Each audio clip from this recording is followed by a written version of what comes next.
focus on practices throughout the day, okay? Which is not exhaustive, just examples to help a little bit to understand what we're talking about. So they say we have to see each day of our life as an opportunity of a new birth every day. But not physical, consciousness.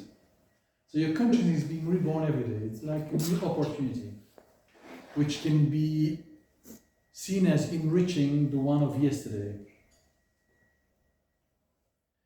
And so they see that a number of practices to help us to gain in full consciousness, to gain a fuller consciousness of our daily life, and not just mechanically go through life. Do you understand? Mm-hmm. Yeah. So when we wake up in the morning, like if it was the sun, imagine the sun like your conscience,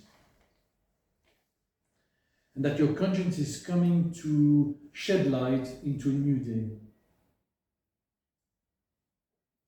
in which you're going to take advantage of every unique, exceptional, or anything that will happen during that day. So it's like imagining in the morning that you imagine with the sun rising, and it's your consciousness rising. So it's not just coming out of bed. You know, we are kind of, no, I'm not going to say, but you can imagine easily what I'm talking about. So, throughout the day, we have to imagine that we carry a torch of consciousness as high as possible so we can see better. This will lead to a certain presence, and above all, trying to live according to the principles of life that we have chosen. Now, if you have no principles of life, I suggest that you choose those. It's a starting point, but most people do. And in the evening, when you're going to bed, like the sun is retiring, happy, tired maybe, but happy, of the work that has been done, we're going to recollect the actions of the day, extract the teaching that are useful, and keep inside the experiences so that we can help to prepare the following day. All of that with a certain level of serenity. So, this image of carrying a torch is very nice because it's like from the morning you're trying to shed light, to bring light in what you're doing. You're trying to see things in a way that each moment of life brings to you the possibility of learning, of growing, of experiencing something that you can keep and disregard the things you don't need. And it's very important also at the end of the day to remember what we've done, what we've extracted. So that's the summary. Okay. What do we need to mobilize to do this? You understand, mobilizing, so activating us. And I'm going to give you a list and understand that these things that I'm going to talk about, you know, we work on it over years in the school. It's not something that, but it's the only way I have to explain it. So we need to develop will, or willpower. Imagination, attention, concentration, memory, reflection, introspection, you can call it meditation. We also need to practice to express our best sentiments. I'll say it again. We need to learn throughout the day to express our best sentiments.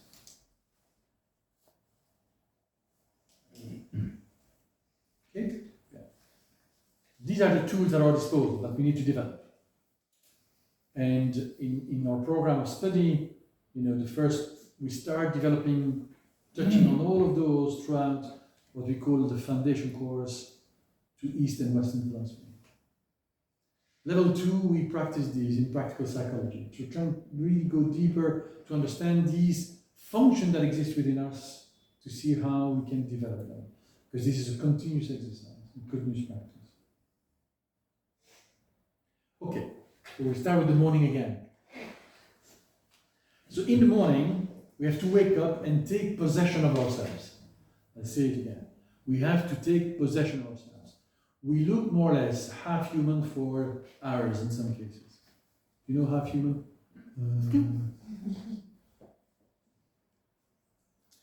And Marcus Aurelius says, and remembering why we're getting up, and he says, at dawn, when you have trouble getting out of bed, which we don't, it's people from a different planet.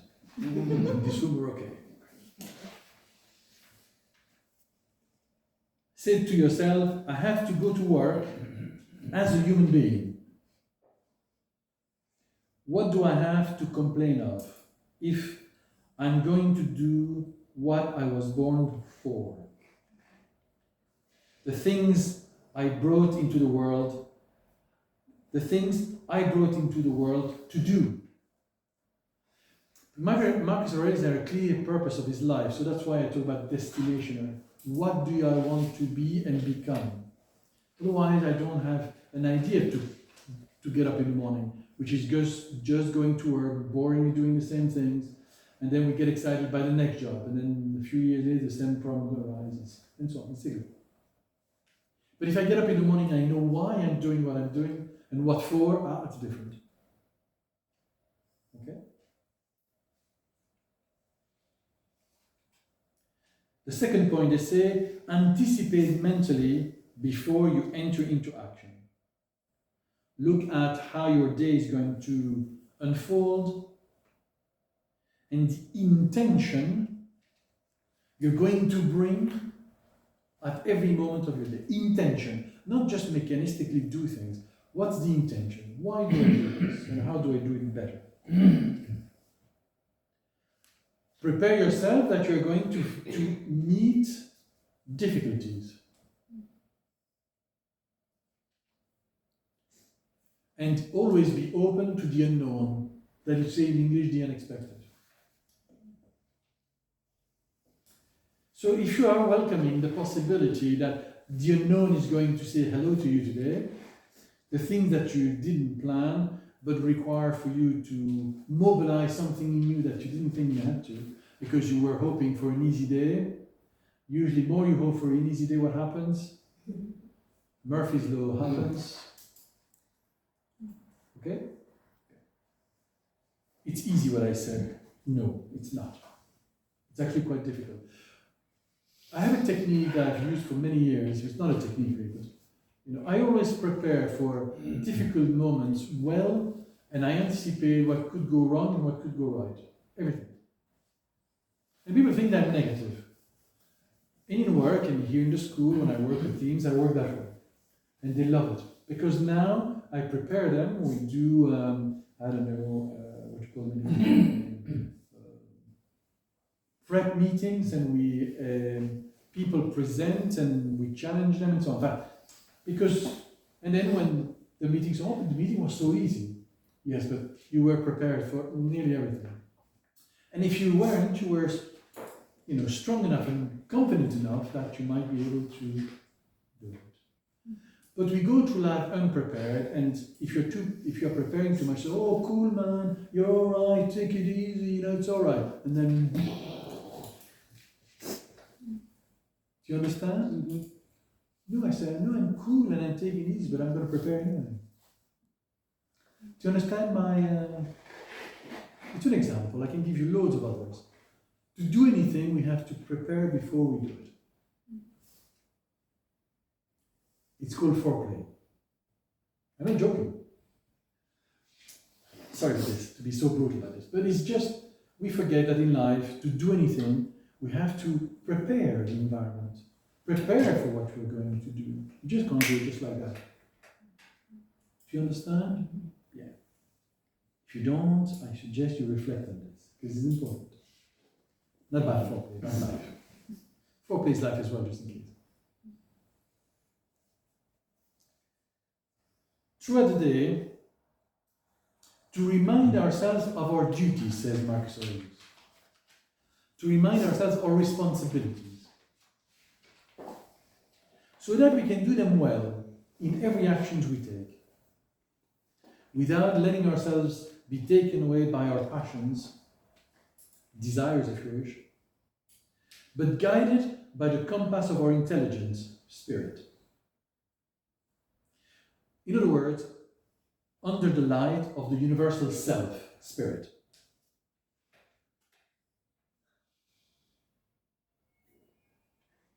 You should never separate yourself from your principle. They say who you are.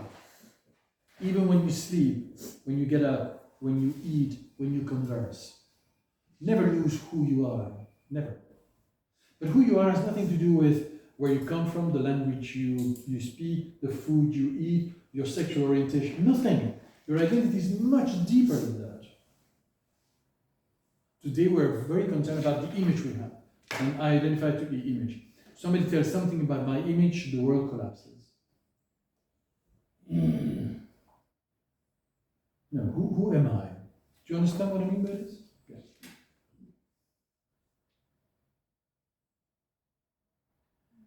They say to observe oneself and to master ourselves in action, to do things with measure. It's called moderation or temperance. Moderation is the Buddhist, temperance is the Stoic. It's the same word.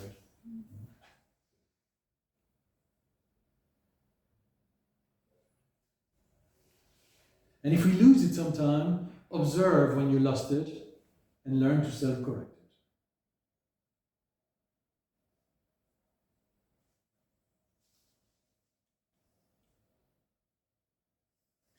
And in a book that Pierre Hadot wrote, he says, this attention to the present moment is, in a way, the secret of spiritual exercise.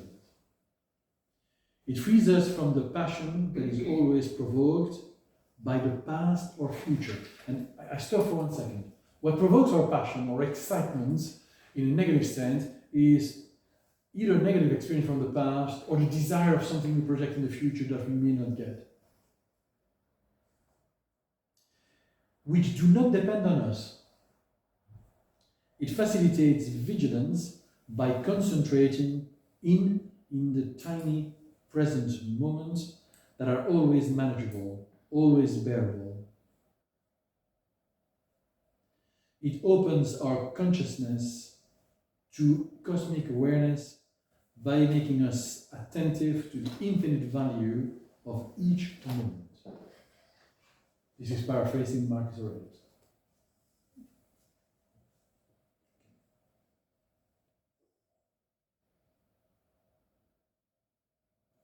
So to meditate for them is to be ready to reflect of what could happen and to be prepared, even if it is most dramatic.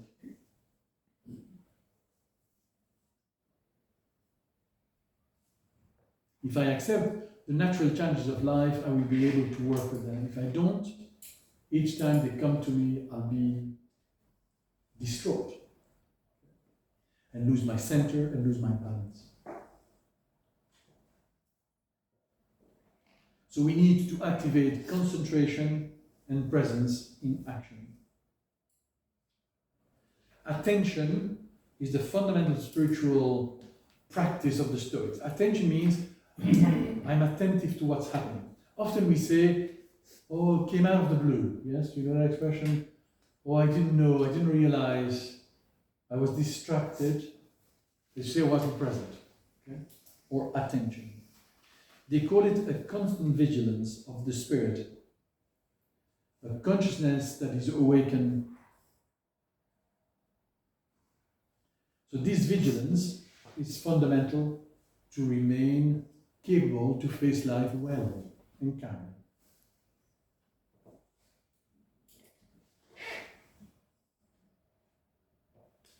Okay? It's not bad so far, is it?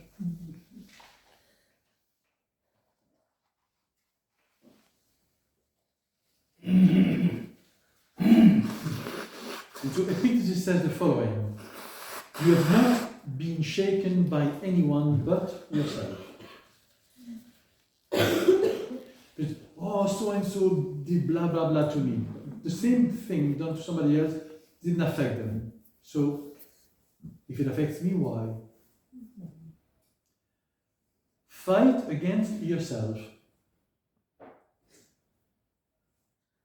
Tear yourself away and turn towards decency, towards humor, towards freedom. Start by condemning your actions. And then, once you have done so, don't despair of yourself. In other words, we have to live an examined life. That's what it means. The tendency is to examine other people's life to justify our own weaknesses. Correct? If we stop doing that, just that, I have to say it's quite interesting. The change. And he says, learn the method of the gymnastics teacher. The child has fallen. And you say, get up, says the teacher, and keep fighting until you are strong. That's how you should react to it within us that loss and salvation lies. So today, if I say this, if somebody is, oh, poor you, what's going on? We're overprotecting. But it's not only the physical fallen. We're so protective of ourselves to start with, we cocoon ourselves to the extreme that we don't learn anything. What we need to learn is that we're going to fall many, many, many times. But what we need to learn is to find the resolve in us to get up every time. And learn. And get up again and learn.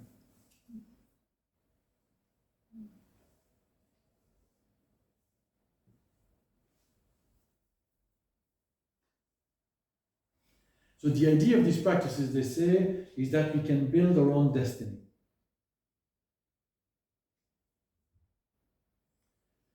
So they say, in the evening, a review of the day to see if we have fallen in the trap of false values, turning our back on freedom and values. So, what have I done today? How many times I knew consciously this is the right thing to do, but I went that way? That's what it means. And it's not to judge ourselves, to say, okay, I caught you today. Okay, why? What have I forgotten? What resolve did I leave home, so to speak? And not to be judgmental about ourselves ever. Don't, because that's not a very good way to do it. But simply to observe, I see this and this and this and this. Okay, what do I need to do to change that? What exercise do I need to do to change that?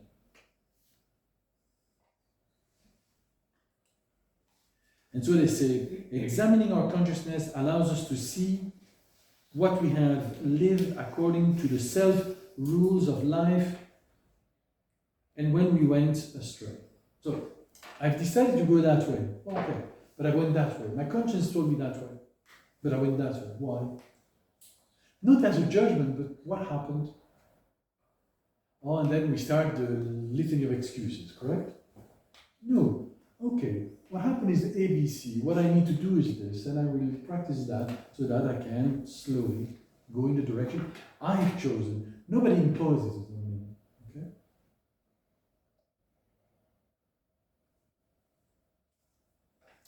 Pythagoras says the following: never close your eyelids without asking yourself, what have I done? What have I omitted? Start with that and go on. And then blame the evil you have done and rejoice in the good. The word evil is not what we understand to do in modern English. What you've done wrong or not so well, you have to correct. The word evil in English is very heavily loaded. That's why I don't like it. But that's the way it's translated in English, I'm afraid. Okay?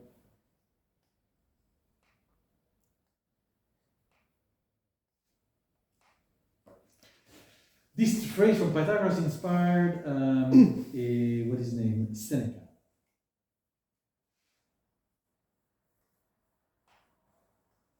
He says, Sextius, when the day was over, having retired to rest for the night, asked his soul, what bad or evil have you been cured of today? What shadow inside yourself you've been able to take away? What core of your personality, of your heart, you have been able to clean. I'm just giving you different images. Yeah. What vice have you resisted? Oh, that's fantastic. Moderation, temperance. In what way are you better?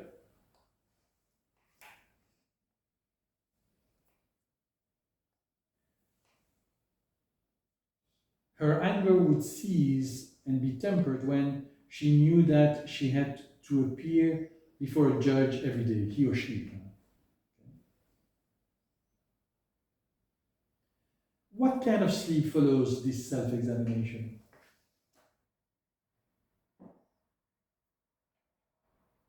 Do I use this faculty in every day? I plead my case with myself. It's nice with this, plead a case. Some people say, okay, if you've done something that you shouldn't have done, get up and do something.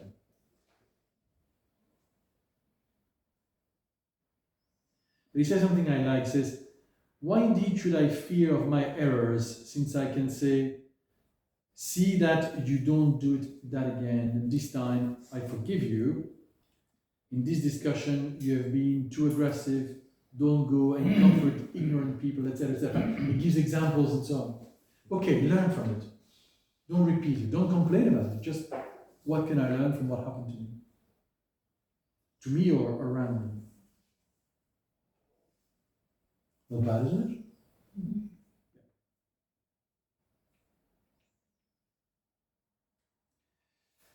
Now, Marcus Aurelius, I'm giving you a few. I have a nice one from Mandela as well, which I really enjoyed.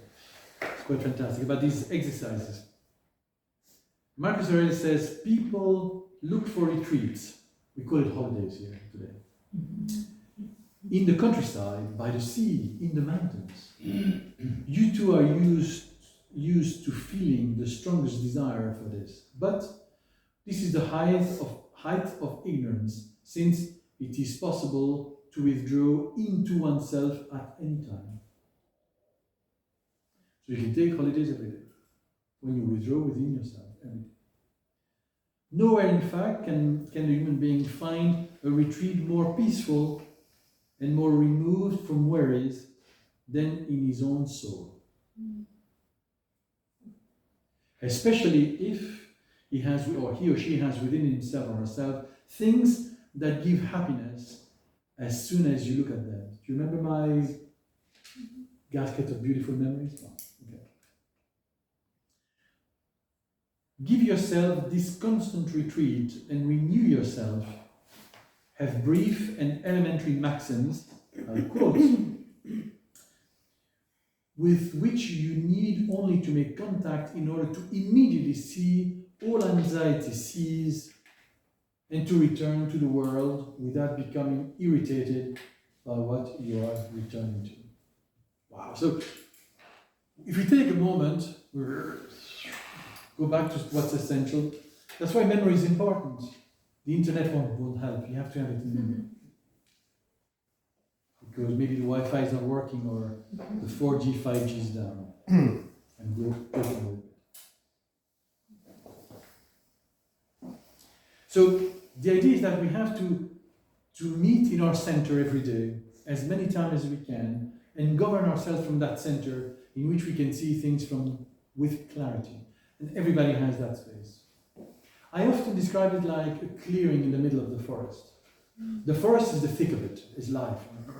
There's loads of brambles around. We need to cut a way to get to our center so that we can see the famous woods from the trees. Everybody has that place. But the place is so clogged up on the outside that we don't know where it is anymore. So we need to clean a little bit a pathway through the forest of daily living to find it. Do you understand? What time is it? Okay. I'm going to read a letter that Nelson Mandela wrote to his estranged wife at the time, Winnie Mandela, in 1975. He said, "The cell is an ideal place to learn to know yourself, to search realistically and regularly the process of your own mind and feelings.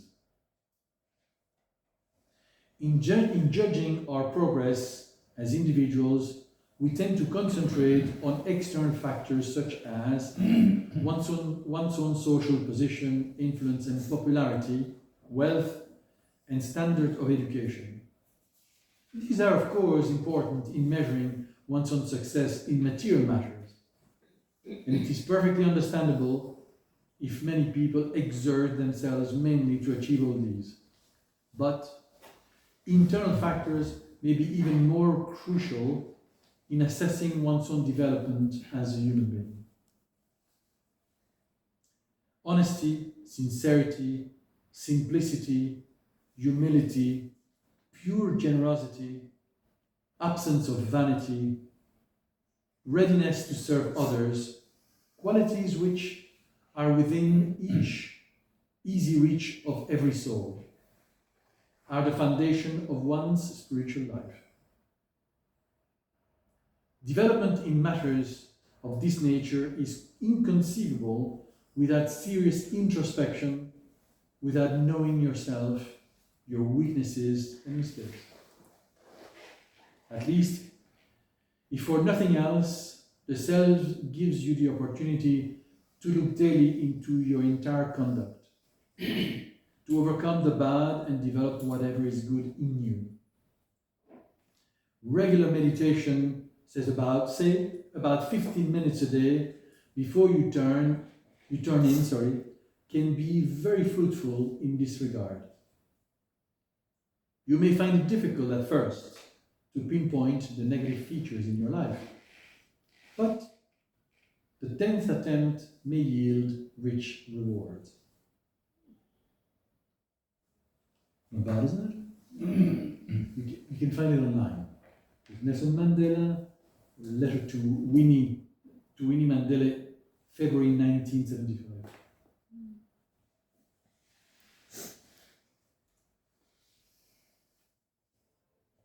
Okay?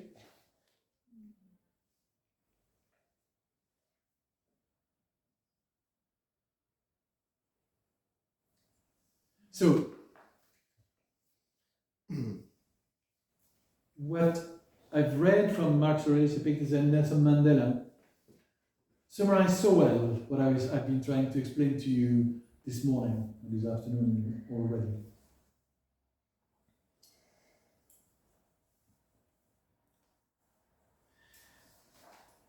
I wish that, my best wish is that you start engaging those practices. And the first exercise is the one I gave you earlier on. It's quite simple. When you've done those two, add another two. And when you're strong enough, make a list of 5 of each, and you continue that. And if you want more, you can call here and we'll give you more. Read Marcus Aurelius if you want. It's a bit more complicated to do it on your own. It's easier when we help each other, I have to say. Because it's good to have companions in this practice, so we can dialogue. The dialogue is so important in these practices. So being a philosopher is to dialogue with oneself, but also when we practice this way, our dialogues become of a greater depth, a greater nature. They're not simply speculation about what we like, believe or disbelieve.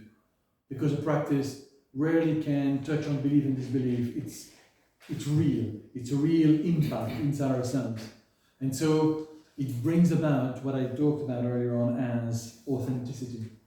So I wish the greatest possible authenticity, to learn how to live, to dialogue, and to develop that wonderful sense of wonder of the universe that exists within yourself and around you. This talk, an invitation to practice, an invitation to be oneself. I wouldn't say simply be a philosopher, because being a philosopher is not a title, but a state of mind. A state and a way to approach life and daily living. I hope that in a small way, I've been able to share this with you this morning, in this World Philosophy Day, in the practice of the art of being a philosopher, that is to say, simply say, a human being. Thank you very much.